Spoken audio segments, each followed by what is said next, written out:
Hi friends, അസ്സലാമു അലൈക്കും. എല്ലാവർക്കും ഐഷ സ്ട്രീം വേൾഡിൻ്റെ പുതിയൊരു വീഡിയോയിലേക്ക് സ്വാഗതം. ഇന്ന് ഞാൻ വന്നിരിക്കുന്നത് റാഗിയും കടലയും കൊണ്ട് തയ്യാറാക്കാൻ പറ്റുന്ന നല്ല ടേസ്റ്റിയും വളരെ ഹെൽത്തിയുമായിട്ടുള്ള ഒരു ബ്രേക്ക്ഫാസ്റ്റ് റെസിപ്പിയുമായിട്ടാണ്. ഇത് ഷുഗർ കുറയാനും കൊളസ്ട്രോൾ കുറയാനും BP കുറയാനും വെയിറ്റ് കുറയാനും ഒക്കെ കഴിക്കാൻ പറ്റിയ നല്ലൊരു ബ്രേക്ക്ഫാസ്റ്റ് റെസിപ്പിയാണ്. ഇതിനായിട്ട് ഞാനിവിടെ 1 കപ്പ് റാഗിയാണ് എടുത്തിരിക്കുന്നത്. റാഗിയിലും കടലയിലും ധാരാളം പ്രോട്ടീൻസും ഫൈബറും കാൽസ്യവും അയണും ആൻറ്റി ഓക്സിഡൻസും ഒക്കെ അടങ്ങിയിട്ടുണ്ട്. അതുകൊണ്ട് ഡയബറ്റിക്സ് ഉള്ളവർ ഗോതമ്പ് കഴിക്കുന്നതിനേക്കാളും എത്രയോ നല്ലതാണ് റാഗി കഴിക്കുന്നത്. പിന്നെ ഞാനിവിടെ 1/2 കപ്പ് കടലയാണ് എടുത്തിട്ടുള്ളത്. ഷുഗർ ഉള്ളവരും കൊളസ്ട്രോൾ ഉള്ളവരും അമിതവണ്ണമുള്ളവരും ഒക്കെ അവരുടെ ഭക്ഷണത്തിൽ നിർബന്ധമായും ഉൾപ്പെടുത്തേണ്ട ഒന്ന് തന്നെയാണ് കടല. കടലയും റാഗിയും രോഗപ്രതിരോധ ശേഷി കൂട്ടാൻ വളരെ നല്ലതാണ്. പിന്നെ ഞാൻ ഇവിടെ 1/2 കപ്പ് ഉഴുന്നാണ് എടുത്തിട്ടുള്ളത്. ഈ ഉഴുന്ന് ഞാൻ കടലയും റാഗിയും ഇട്ട് വെച്ച പാത്രത്തിലല്ല, വേറൊരു പാത്രത്തിലാണ് കുതിർന്ന് കിട്ടാനായിട്ട് ഇട്ട് വെക്കുന്നത്. പിന്നെ ഞാൻ ഇതിലേക്ക് 1/2 ടീസ്പൂൺ ഉലുവയാണ് ചേർത്ത് കൊടുക്കുന്നത്. ഉലുവയും ഷുഗർ കുറയാനായിട്ട് വളരെയധികം ഹെൽപ്പ് ചെയ്യുന്നുണ്ട്. റാഗിയിൽ ധാരാളം അഴുക്കും പൊടിയൊക്കെ ഉള്ളതിനാൽ വെള്ളം തെളിയുന്നത് വരെ ഒരു 5-6 വെള്ളത്തിൽ നന്നായിട്ട് തന്നെ കഴുകിയെടുക്കണം. ഇതിൽ ധാരാളം അയണുള്ളതിനാൽ രക്തക്കുറവുള്ളവർക്ക് ഹിമോഗ്ലോബിൻ്റെ അളവ് കൂട്ടാൻ റാഗിയും കടലയും കഴിക്കുന്നത് വളരെ നല്ലതാണ്. ഇതിൽ ധാരാളം നാരുകൾ അടങ്ങിയിരിക്കുന്നത് കൊണ്ട് ദഹനത്തെ എളുപ്പമാക്കുകയും അമിതവണ്ണം കുറക്കുകയും ചെയ്യുന്നു. ഇതിൽ ധാരാളം ഫൈബർ അടങ്ങിയിരിക്കുന്നത് കൊണ്ട് ഇത് പെട്ടെന്ന് ദഹിക്കും. അപ്പോൾ ഇത് ഏത് പ്രായക്കാർക്കും കഴിക്കാവുന്നതാണ്. ഇപ്പം ഞാനിവിടെ റാഗിയും കടലയും വെള്ളം തെളിയുന്നത് വരെ ഒരു 5-6 വെള്ളത്തിൽ നന്നായിട്ട് തന്നെ കഴുകിയെടുത്തിട്ടുണ്ട്. ഇനി ഇത് കുതിർന്ന് കിട്ടാനായിട്ട് ഒരു 8 മണിക്കൂർ ഞാനിവിടെ അടച്ചു വെക്കുകയാണ്. ഇനി നമുക്ക് ഈ ഉഴുന്നും നല്ല പോലെ കഴുകിയെടുക്കാം. ഉഴുന്ന് ഒരുപാട് വെള്ളത്തിലൊന്നും കഴുകിയെടുക്കണ്ട കേട്ടോ, ഒരു 2-3 വെള്ളത്തിലൊക്കെ കഴുകിയെടുത്താൽ മതി. ഉഴുന്നെടുക്കുമ്പോൾ നല്ല ക്വാളിറ്റിയുള്ള ഉഴുന്ന് തന്നെ എടുക്കാനായിട്ട് ശ്രദ്ധിക്കുക കേട്ടോ. ഉഴുന്ന് കുതിർത്തെടുക്കുമ്പോൾ കുറച്ചധികം തന്നെ വെള്ളം ഒഴിച്ച് കുതിർത്തെടുക്കുക കേട്ടോ, കാരണം നമ്മൾ ഇതെല്ലാം അരച്ചെടുക്കുന്നത് ഉഴുന്ന് കുതിർത്തെടുത്ത വെള്ളത്തിലാണ്. അപ്പോൾ ഈ ഉഴുന്നിലേക്ക് കുറച്ചധികം തന്നെ വെള്ളം ഒഴിച്ച് കൊടുക്കുക കേട്ടോ. ഇനി ഞാൻ ഈ ഉഴുന്ന് കുതിർന്ന് കിട്ടാനായിട്ട് ഫ്രിഡ്ജിലാണ് വെക്കുന്നത്. ഉഴുന്ന് അരച്ചെടുക്കുമ്പോൾ മിക്സി ചൂടായി പോയാൽ മാവ് ചൂടായി പോകും. അപ്പോൾ നമുക്ക് മാവ് അത്രക്ക് പൊങ്ങി കിട്ടൂല. അപ്പോൾ മിക്സി ചൂടായി പോവാതിരിക്കാനാണ് നമ്മൾ ഉഴുന്ന് ഫ്രിഡ്ജിൽ വെച്ച് കുതിർത്തെടുക്കുന്നത്. അപ്പോൾ 8 മണിക്കൂറിന് ശേഷം നമുക്കിവിടെ ഉഴുന്നും റാഗിയും കടലയും ഒക്കെ നന്നായിട്ട് കുതിർന്ന് കിട്ടിയിട്ടുണ്ട്. പ്രമേഹം നിയന്ത്രിക്കാനുള്ള നല്ലൊരു മാർഗമാണ് ദിവസവും കുതിർത്തെടുത്ത കടല കഴിക്കുന്നത്. റാഗിയിലും കടലയിലും ധാരാളം ആൻറ്റി ഓക്സിഡൻസ് അടങ്ങിയിരിക്കുന്നത് കൊണ്ട് തന്നെ ഇത് കൊളസ്ട്രോൾ കുറക്കുകയും അതുവഴി ബ്ലഡ് വെസൽസിലും ഹാർട്ടിലുമൊക്കെ ഉണ്ടാകുന്ന ബ്ലോക്ക് തടയാനും ഹാർട്ടിൻ്റെ ആരോഗ്യത്തിനും ഇത് വളരെയധികം ഹെൽപ്പ് ചെയ്യുന്നു.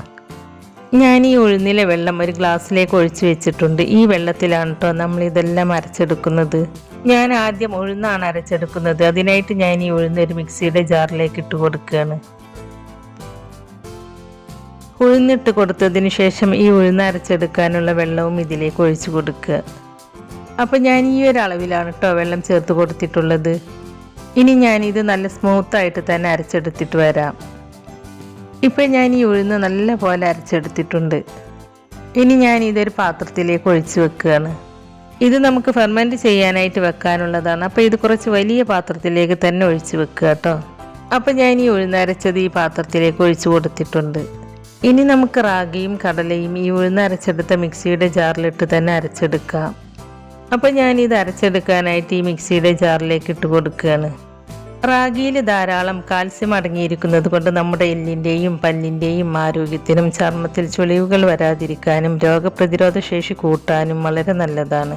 റാഗിയിലും കടലയിലും ഫൈബറും നാരുകളും ധാരാളം അടങ്ങിയിരിക്കുന്നത് കൊണ്ട് ഇത് ദഹന വ്യവസ്ഥയെ നല്ല രീതിയിൽ മെച്ചപ്പെടുത്തും. അതുപോലെ ഇതിലുള്ള വിറ്റാമിനുകളും ധാതുക്കളും പ്രോട്ടീനും നമ്മുടെ മുടിയുടെ ആരോഗ്യത്തിനും മുടി കൊഴിച്ചിൽ തടയാനും അകാല നിര വരാതിരിക്കാനും സഹായിക്കും. ഇത് 2 ബാച്ചായിട്ട് അരച്ചെടുക്കാനില്ലാത്തതുകൊണ്ട് ഞാൻ ഇത് മുഴുവനും ഈ മിക്സിയുടെ ജാറിലേക്ക് ഇട്ട് കൊടുത്തിട്ടുണ്ട്.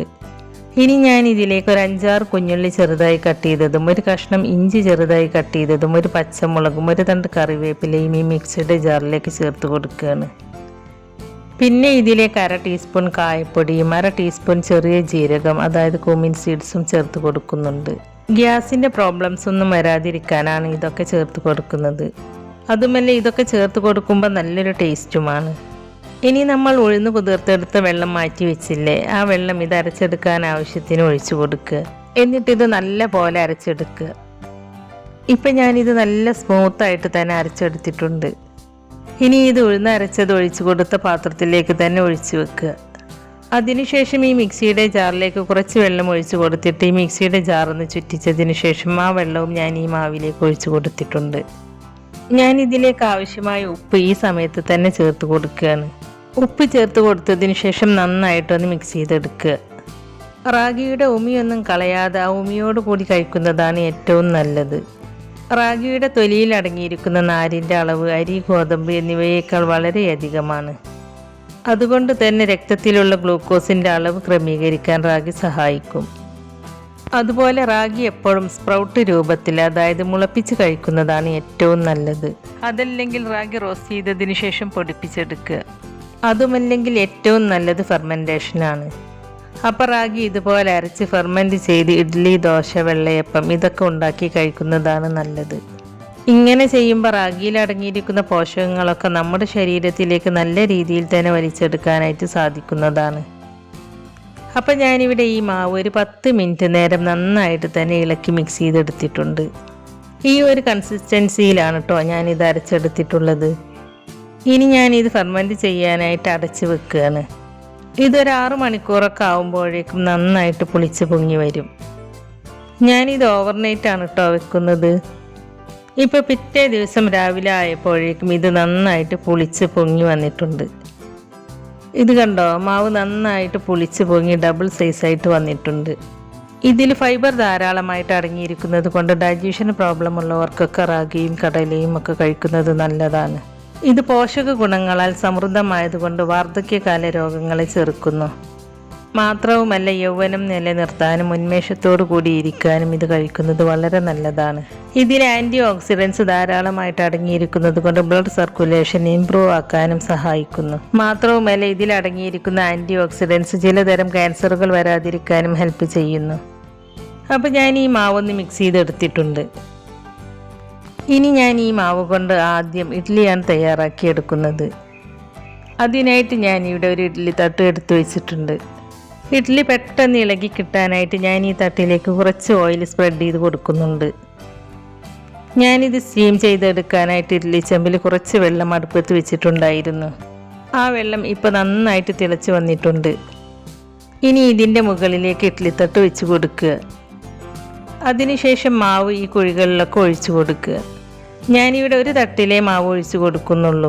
ഇതിൽ പ്രോട്ടീന്, അമിനോ ആസിഡ്സ് എന്നിവ ധാരാളം അടങ്ങിയത് കൊണ്ട് പോഷകാഹാരക്കുറവ് മൂലമുണ്ടാകുന്ന രോഗങ്ങൾ ഭേദമാകാൻ റാഗി കഴിക്കുന്നത് നല്ലതാണ്. മാവ് ഒഴിച്ചു കൊടുത്തതിന് ശേഷം ഒരു 5 മിനിറ്റ് ഇത് സ്റ്റീം ചെയ്തെടുക്കുക. 5 മിനിറ്റിന് ശേഷം ഞാനിത് തുറന്ന് നോക്കുകയാണ്. ഇഡ്ഡലി വെന്തോ എന്നറിയാൻ കൈകൊണ്ട് ഇതുപോലെ ഒന്ന് തൊട്ട് നോക്കിയാൽ മതി. അപ്പോൾ തൊട്ട് നോക്കുമ്പോൾ കയ്യിൽ ഒട്ടിപ്പിടിക്കുന്നില്ല എങ്കിൽ ഇഡ്ഡലി നന്നായിട്ട് കുക്കായിട്ടുണ്ടാവും. ഇപ്പോൾ നമ്മുടെ ഇഡ്ഡലി നന്നായിട്ട് കുക്കായിട്ടുണ്ട്. അപ്പോൾ ഞാൻ ഈ തട്ട് പുറത്തേക്ക് എടുത്ത് വെക്കുകയാണ്. ഇനി ഇത് നന്നായിട്ട് ചൂടാറിയതിന് ശേഷം ഈ മോൾഡിൽ നിന്നും ഇഡ്ഡലി ഇളക്കിയെടുക്കാം. അപ്പോൾ ഒരുപാട് പോഷക ഗുണങ്ങളുള്ള വളരെ ഹെൽത്തി ആയിട്ടുള്ള റാഗിയും കടലയും കൊണ്ടുള്ള ഇഡ്ഡലി ഞാനിവിടെ റെഡിയാക്കി എടുത്തിട്ടുണ്ട്. കണ്ടോ, ഈ ഇഡ്ഡലി നല്ല സോഫ്റ്റും നല്ല സ്പോഞ്ചിയുമായിട്ടാണ് ഇരിക്കുന്നത്. ഇത് നിങ്ങൾക്ക് സാമ്പാറിൻ്റെ കൂടെയോ ചട്നിയുടെ കൂടെയോ ഒക്കെ കഴിക്കാവുന്നതാണ്. അപ്പോൾ റാഗിയും കടലയും കൊണ്ട് നിങ്ങൾ ഇതുപോലെ ഇഡ്ഡലി ഉണ്ടാക്കി നോക്കിയിട്ടില്ലെങ്കിൽ ഇതുപോലെ ഒന്ന് ഉണ്ടാക്കി നോക്കൂ കേട്ടോ. ഇനി നമുക്ക് ഈ മാവ് കൊണ്ട് തന്നെ ദോശയും ഉണ്ടാക്കിയെടുക്കാവുന്നതാണ്. അതിനായിട്ട് ഞാനൊരു ദോശപ്പാൻ അടുപ്പത്ത് വെച്ചിട്ടുണ്ട്. പാൻ ചൂടായിട്ട് വരുമ്പോൾ അതിലേക്ക് മാവ് കോരി ഒഴിച്ച് കൊടുക്കുക. ഞാൻ ഈ പാനിലേക്ക് മാവ് ഒഴിച്ച് കൊടുത്തിട്ട് നല്ല തിന്നായിട്ട് തന്നെ പരത്തിയെടുത്തിട്ടുണ്ട്. മാവ് ഒഴിച്ച് കൊടുക്കുമ്പോൾ പാനിൻ്റെ ചൂട് കറക്റ്റ് ആയിരിക്കണം. നമ്മൾ ദോശ ചുട്ടെടുക്കുമ്പോൾ ഒത്തിരി ചൂട് കുറഞ്ഞു പോവുകയും ചെയ്യരുത്. കുറഞ്ഞു പോയാൽ ദോശയുടെ അരികൊന്നും കുക്കാവാതിരിക്കും. അതുപോലെ പാനിൻ്റെ ചൂട് ഒരുപാട് അങ്ങോട്ട് കൂടിപ്പോയാൽ പിന്നെ നമുക്കിത് പെർഫെക്റ്റ് ആയിട്ട് പരത്തിയെടുക്കാനും പറ്റൂല. ഇനി ഞാൻ ഈ ദോശയുടെ മുകളിലേക്ക് കുറച്ച് നെയ്യ് സ്പ്രെഡ് ചെയ്ത് കൊടുക്കുകയാണ്. നെയ്യ് ചേർത്ത് കൊടുത്താൽ റാഗിയിലുള്ള ന്യൂട്രിയൻസ് നമ്മുടെ ബോഡിയിലേക്ക് വളരെ വേഗത്തിൽ അബ്സോർബ് ചെയ്യാനായിട്ട് ഹെൽപ്പ് ചെയ്യും. ഇനി നിങ്ങൾക്ക് നെയ്യ് ചേർത്ത് കൊടുക്കാൻ താല്പര്യമില്ലെങ്കിൽ ചേർത്ത് കൊടുക്കണ്ട കേട്ടോ, ഇത് ഓപ്ഷണലാണ്. നെയ്യ് വളരെ ഹെൽത്തിയാണ്. omega-3 ഫാറ്റി ആസിഡ്സ് ധാരാളം അടങ്ങിയിട്ടുണ്ട് നെയ്യിൽ. പിന്നെ അതുമല്ല നെയ്യ് ചേർത്ത് കൊടുക്കുമ്പോൾ ഈ ദോശക്ക് നല്ലൊരു ടേസ്റ്റാണ്. ദോശ നല്ല തിന്നായിട്ട് പരത്തിയത് കൊണ്ട് ഞാനിത് തിരിച്ചിട്ട് കൊടുക്കുന്നൊന്നുമില്ല. ഇപ്പോൾ ഇതാ ദോശ നല്ല ക്രിസ്പി ആയിട്ട് കിട്ടിയിട്ടുണ്ട്. ഇനി ഞാനിത് പാനിൽ നിന്നും എടുത്ത് മാറ്റിയിട്ട് ഒരു പാത്രത്തിലേക്ക് ഇട്ട് കൊടുക്കുകയാണ്. അപ്പോൾ ഇതാ പേപ്പർ പോലെ തിന്നായിട്ടുള്ള നല്ല ക്രിസ്പി ആയിട്ടുള്ള ദോശ ഇവിടെ റെഡിയായി കിട്ടിയിട്ടുണ്ട്. ഇനി ബാക്കിയുള്ളതും ഇതുപോലെ ചുട്ടെടുക്കുക. ഇതിൽ പ്രോട്ടീനും ഫൈബറൊക്കെ അടങ്ങിയിരിക്കുന്നത് കൊണ്ട് തന്നെ വെയിറ്റ് കുറക്കാൻ ആഗ്രഹിക്കുന്നവരൊക്കെ ഒരു നേരമെങ്കിലും റാഗിയും കടലയും ഭക്ഷണത്തിൽ ഉൾപ്പെടുത്തുന്നത് വളരെ നല്ലതാണ്. ഇതിൽ ധാരാളം കാൽസ്യം അടങ്ങിയിരിക്കുന്നത് കൊണ്ട് എല്ലിനും പല്ലിനും ബലമേകാൻ റാഗി കഴിക്കുന്നത് വളരെ നല്ലതാണ്. ചീത്ത കൊളസ്ട്രോൾ അകറ്റാനും സ്കിന്നിന് ചുളിവുകൾ വരാതിരിക്കാനും ഒക്കെ റാഗി കഴിക്കുന്നത് നല്ലതാണ്. കടലയും പയറും റാഗിയും ഒക്കെ സ്ഥിരമായി കഴിക്കുന്നവർ, ഒരു ജോലിയും ചെയ്യാതെ അനങ്ങാതെ ഇരിക്കുന്നവരാണെങ്കിൽ ഇതിൽ ധാരാളം പ്രോട്ടീൻ അടങ്ങിയിരിക്കുന്നത് കൊണ്ട് തന്നെ അവർക്ക് ചില ആരോഗ്യ പ്രശ്നങ്ങളും ഉണ്ടാവാൻ സാധ്യതയുണ്ട്. പൊട്ടാസ്യത്തിന്റെ അളവിലും അതുപോലെ കാൽസ്യത്തിന്റെ അളവിലും വേരിയേഷൻസ് ഉണ്ടായി കിഡ്നി സ്റ്റോൺ വർദ്ധിക്കാനും യൂറിക് ആസിഡ് വർദ്ധിക്കാനും ഒക്കെ ഇതൊരു കാരണമാകുന്നുണ്ട്. അപ്പോൾ ഇത് കിഡ്നിയുടെ പ്രോബ്ലം ഉള്ളവർക്ക് കഴിക്കുന്നത് അത്ര നല്ലതല്ല. ജോലിയൊന്നും ചെയ്യാത്തവർക്ക് ആഴ്ചയിൽ ഒരു ദിവസം കഴിക്കുന്നത് നല്ലത് തന്നെയാണ്. സ്ഥിരമായി കഴിക്കാതിരുന്നാൽ മതി. റാഗി ഗ്ലൂട്ടൻ ഫ്രീ ആയതുകൊണ്ട് ഡയബറ്റീസ് ഉള്ളവർക്കും അലർജി ഉള്ളവർക്കും ഇത് കഴിക്കാവുന്നതാണ്. അപ്പോൾ ഞാനിവിടെ ദോശ മുഴുവനും ചുട്ടെടുത്തിട്ടുണ്ട്. ഇനി ഞാൻ ഇതിൻ്റെ കൂടെ കഴിക്കാനായിട്ട് ഒരു ടൊമാറ്റോ ചട്നിയും കൂടി തയ്യാറാക്കി എടുക്കുന്നുണ്ട്. അതിനായിട്ട് ഞാനൊരു പാൻ അടുപ്പത്ത് വെച്ചിട്ടുണ്ട്. പാൻ ചൂടായിട്ട് വരുമ്പോൾ അതിലേക്ക് കുറച്ച് വെളിച്ചെണ്ണ ഒഴിച്ച് കൊടുക്കുക. എണ്ണ ചൂടായിട്ട് വരുമ്പോൾ അതിലേക്ക് 2 ടേബിൾ സ്പൂൺ ഉഴുന്ന് പരിപ്പ് ചേർത്ത് കൊടുക്കുക. അതിൻ്റെ കൂടെ തന്നെ 2 ടേബിൾ സ്പൂൺ പൊട്ടുകടലയും ചേർത്ത് കൊടുക്കുന്നുണ്ട്. എന്നിട്ട് ഇത് രണ്ടും കൂടി നന്നായിട്ടൊന്ന് റോസ്റ്റ് ചെയ്തെടുക്കുക. പിന്നെ ഞാൻ ഇതിലേക്ക് എരിവിനാവശ്യമായ വറ്റൽമുളക് ചേർത്ത് കൊടുക്കുന്നുണ്ട്. അപ്പോൾ മുളകൊക്കെ നിങ്ങളുടെ എരിവിനനുസരിച്ചൊക്കെ ചേർത്ത് കൊടുക്കുക കേട്ടോ. കടലയും മുളകും ഉഴുന്ന് പരിപ്പൊക്കെ ഒന്ന് റോസ്റ്റായി വന്നാൽ പിന്നെ ഇതിലേക്ക് കുറച്ച് വെളുത്തുള്ളിയും ഒരു സവാള ചെറുതായി കട്ട് ചെയ്തതും ചേർത്ത് കൊടുത്ത് വഴറ്റിയെടുക്കുക. അതിനുശേഷം 2 തക്കാളി ഞാൻ ആവിയിൽ വേവിച്ചെടുത്തതാണ്. ഇതിൻ്റെ സ്കിന്നൊന്ന് റിമൂവ് ചെയ്തതിന് ശേഷം അതും ഇതിലേക്ക് ചേർത്ത് കൊടുക്കുക. എന്നിട്ട് ഇതെല്ലാം കൂടി ഒന്ന് മിക്സ് ചെയ്തെടുക്കുക. അതിനുശേഷം ഫ്ലെയിം ഓഫ് ചെയ്ത് വെച്ച് ഇത് നന്നായി തണുത്തതിന് ശേഷം ഒരു മിക്സിയുടെ ജാറിലേക്ക് ഇട്ട് കൊടുക്കുക. ഇനി ഞാൻ ഇതിലേക്ക് കുറച്ച് പുളിയാണ് ചേർത്ത് കൊടുക്കുന്നത്. പുളിയൊക്കെ നിങ്ങളുടെ ഇഷ്ടത്തിനനുസരിച്ചൊക്കെ ചേർത്ത് കൊടുക്കുക കേട്ടോ. ഇനി ഇതിലേക്ക് ആവശ്യമായ ഉപ്പ് ചേർത്ത് കൊടുത്ത് നല്ല ഫൈൻ പേസ്റ്റ് ആയിട്ട് അരച്ചെടുക്കുക. അപ്പോൾ ഇത് നന്നായിട്ടൊന്ന് അരച്ചെടുത്തിട്ടുണ്ട്. ഇനി ഞാനിതൊരു ബൗളിലേക്ക് ഇട്ട് കൊടുക്കുകയാണ്. ഇനി ഇതിലേക്കൊരു വറവ് തയ്യാറാക്കി എടുക്കണം. അതിനായിട്ട് ഒരു പാൻ അടുപ്പത്ത് വെച്ചിട്ട് അതിലേക്ക് കുറച്ച് വെളിച്ചെണ്ണ ഒഴിച്ച് കൊടുത്തതിന് ശേഷം ആ എണ്ണ ചൂടായിട്ട് വന്നപ്പോൾ അതിലേക്ക് കുറച്ച് കടുക് ചേർത്ത് കൊടുത്തിട്ടുണ്ട്. കടുക് നന്നായി പൊട്ടി വന്നതിന് ശേഷം അതിലേക്ക് 1 ടീസ്പൂൺ ഉഴുന്നാണ് ചേർത്ത് കൊടുക്കുന്നത്. അതിൻ്റെ കൂടെ തന്നെ 1 ടീസ്പൂൺ പൊട്ടുകടലയും ചേർത്ത് കൊടുക്കുന്നുണ്ട്. കടലയും ഉഴുന്നൊക്കെ നിങ്ങൾക്ക് ഇഷ്ടമാണെങ്കിൽ ചേർത്ത് കൊടുക്കട്ടെ, അല്ലെങ്കിൽ ഇത് സ്കിപ്പ് ചെയ്യാവുന്നതാണ്. പിന്നെ ഇതിലേക്ക് 2 വറ്റൽമുളക് കട്ട് ചെയ്തതും കുറച്ച് കറിവേപ്പിലയുമാണ് ചേർത്ത് കൊടുക്കുന്നത്. ഇനി ഇതെല്ലാം ഒന്ന് റോസ്റ്റ് ചെയ്തെടുക്കുക. അതിനുശേഷം ഫ്ലെയിം ഓഫ് ചെയ്ത് വെച്ചിട്ട് ഇത് തക്കാളി ചട്നിയിലേക്ക് ഒഴിച്ച് കൊടുക്കുക. ഇപ്പോൾ വളരെ ടേസ്റ്റി ആയിട്ടുള്ള ടൊമാറ്റോ ചട്നിയും ഇവിടെ റെഡി ആയിട്ടുണ്ട്. ഇനി ഞാൻ ഇതിൻ്റെ കൂടെ കഴിക്കാനായിട്ട് ചിക്കൻ ഫ്രൈ കൂടി റെഡിയാക്കി എടുക്കുന്നുണ്ട്. അതിനായിട്ട് ഒരു പാൻ അടുപ്പത്ത് വെച്ച് അതിലേക്ക് കുറച്ച് വെളിച്ചെണ്ണ ഒഴിച്ച് കൊടുത്തിട്ടുണ്ട്. എണ്ണ ചൂടായിട്ട് വരുമ്പോൾ അതിലേക്ക് കുറച്ച് കറിവേപ്പിലയും കുറച്ച് വെളുത്തുള്ളിയും ചേർത്ത് കൊടുക്കുക. അതിനുശേഷം 1 ടീസ്പൂൺ ഇഞ്ചി വെളുത്തുള്ളി പേസ്റ്റും മുളക് പൊടി, മഞ്ഞൾപ്പൊടി, കുരുമുളക് പൊടി, കുറച്ച് ചിക്കൻ മസാലയും 1 ടീസ്പൂൺ വിനാഗിരിയും ഇതിലേക്ക് ആവശ്യമായ ഉപ്പും ചേർത്ത് കൊടുത്ത് 1 മണിക്കൂർ മാരിനേറ്റ് ചെയ്ത് വെച്ച ചിക്കൻ ഈ എണ്ണയിലേക്ക് ഇട്ട് കൊടുത്തിട്ടുണ്ട്. ചിക്കൻ്റെ ഒരു വശം കുക്കായിട്ട് വന്നാൽ അത് തിരിച്ചിട്ട് കൊടുക്കുക. പിന്നെ ഇതിൻ്റെ മുകളിലേക്ക് കുറച്ചുകൂടി കറിവേപ്പില ഇട്ട് കൊടുക്കുന്നുണ്ട്. കറിവേപ്പില ചേർത്ത് കൊടുക്കുമ്പോൾ ഈ ചിക്കന് നല്ലൊരു ടേസ്റ്റാണ്. പിന്നെ ഇതിലേക്ക് 3 പച്ചമുളക് കട്ട് ചെയ്തതും ചേർത്ത് കൊടുക്കുന്നുണ്ട്. എന്നിട്ട് ഇതെല്ലാം കൂടി ഒന്ന് ഫ്രൈ ചെയ്തിട്ട് എടുക്കുക. കൊളസ്ട്രോൾ ഉള്ളവർ ഇതുപോലെ ചിക്കൻ ഫ്രൈ ചെയ്ത് കഴിക്കരുത് കേട്ടോ. അപ്പോൾ ചിക്കൻ കറി വെച്ച് കഴിച്ചാൽ മതി. ചിക്കൻ ഇതുപോലെ തിരിച്ചും മറിച്ചും ഒക്കെ ഇട്ട് വേവിച്ചെടുക്കുക. ഇപ്പോൾ ചിക്കൻ്റെ 2 വശവും നന്നായിട്ട് വെന്ത് കിട്ടിയിട്ടുണ്ട്. ഇനി ഞാൻ ഇത് എണ്ണയിൽ നിന്നും എടുത്ത് മാറ്റുകയാണ്. അപ്പോൾ വളരെ ടേസ്റ്റി ആയിട്ടുള്ള ചിക്കൻ ഫ്രൈ ചെയ്തതും ഇവിടെ റെഡിയായി കിട്ടിയിട്ടുണ്ട്. അപ്പോൾ നിങ്ങൾ രാവിലെയോ രാത്രിയിലോ ഏതെങ്കിലും ഒരു നേരം റാഗി കഴിക്കുകയാണെങ്കിൽ നിങ്ങളുടെ ഷുഗറും കൊളസ്ട്രോളും അമിതവണ്ണവും വയറും ഒക്കെ കുറഞ്ഞു കിട്ടും. അപ്പോൾ വെയിറ്റ് കുറക്കാൻ ആഗ്രഹിക്കുന്നവരും ഷുഗർ ഉള്ളവരും ഒക്കെ ഇങ്ങനെയൊക്കെ ഒന്ന് ഉണ്ടാക്കി കഴിച്ചു നോക്കൂട്ടോ. തീർച്ചയായിട്ടും നിങ്ങൾക്ക് ഇഷ്ടപ്പെടും. ഉണ്ടാക്കി നോക്കിയിട്ട് അതിൻ്റെ അഭിപ്രായം നമ്മുടെ കമൻറ്റ് ബോക്സിൽ എഴുതി അറിയിക്കാനും മറക്കരുത്.